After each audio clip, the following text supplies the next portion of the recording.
গাজীপুরে কোনাবাড়িতে শাকাশ্বর নামের একটি গ্রাম আছে।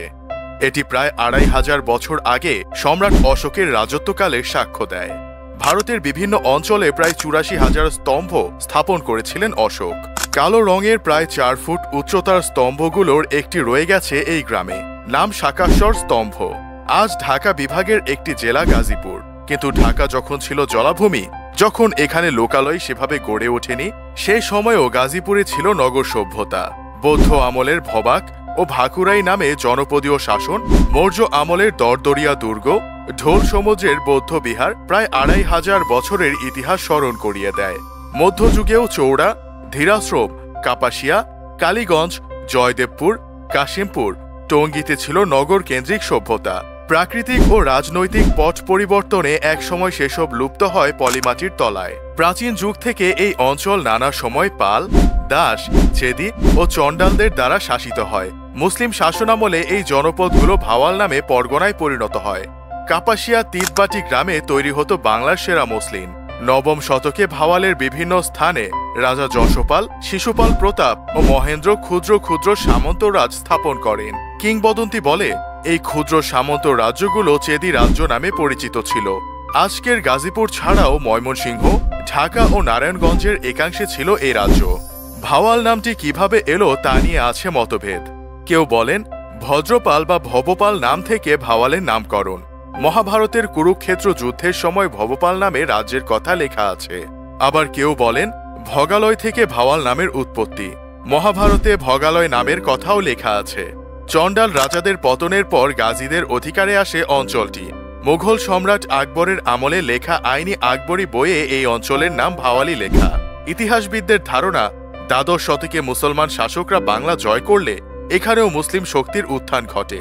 ভাওয়ালের গাজী হয়ে ওঠেন শক্তিশালী। তার প্রকৃত নাম ছিল ভাওয়াল গাজী, স্থানীয়রা বলতো ভাওয়াল গাজী।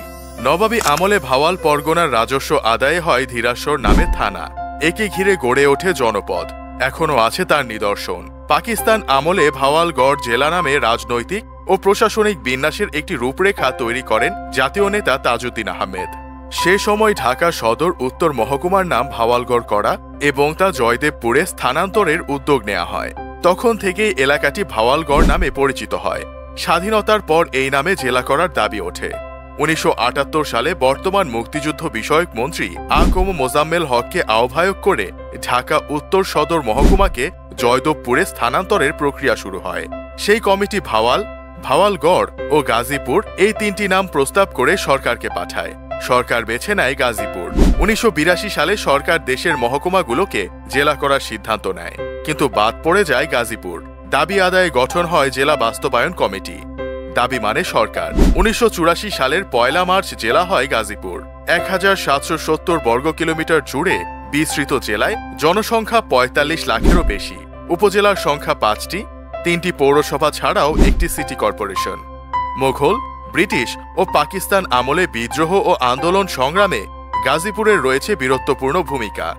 ১৯৭১ সালে মুক্তিযুদ্ধ শুরুর আগেই ১৯শে মার্চ এখানে হয় প্রথম সশস্ত্র প্রতিরোধ। এখানে রয়েছে জাতীয় পর্যায়ের বিভিন্ন প্রতিষ্ঠানের সদর দপ্তর সহ ১৯টি অতি গুরুত্বপূর্ণ রাষ্ট্রীয় স্থাপনা, ৫টি বিশ্ববিদ্যালয় ও দেশের একমাত্র হাইটেক পার্ক ছাড়াও আছে অসংখ্য ক্ষুদ্র, মাঝারি ও ভারী শিল্প কারখানা। দেশের তৈরি পোশাক শিল্পের ৭৫% কারখানা এখানেই অবস্থিত। ঢাকার সঙ্গে দেশের উত্তরবঙ্গ ও উত্তর পূর্ব অঞ্চলের যোগাযোগের ক্ষেত্রে গাজীপুর ব্যবহার হয় গেটওয়ে হিসেবে। নদী, জলাভূমি ও ঘন সবুজ শালবন রাজধানীবাসীর যান্ত্রিক জীবন থেকে হাত ছেড়ে বাঁচার আশ্রয় হয়ে দাঁড়িয়েছে।